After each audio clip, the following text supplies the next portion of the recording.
Welcome to our channel. If you want to pair your Samsung Galaxy Buds 3 quickly, follow these step-by-step instructions for a fast connection. Step 1. Charge your Samsung Galaxy Buds 3 by placing them in the charging case and ensuring the case has sufficient battery.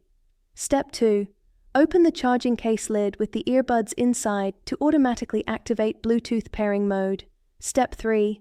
On your device, navigate to Settings and turn on Bluetooth by toggling the switch to the on position. Step 4. In the Bluetooth menu, look for Samsung Galaxy Buds 3 in the list of available devices and tap to pair. Step 5. Wait for the pairing confirmation message, which should appear within a few seconds on your device screen. Step 6.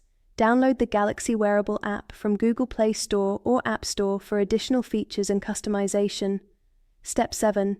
Open the Galaxy Wearable app and follow the setup wizard to configure touch controls, sound settings, and other preferences.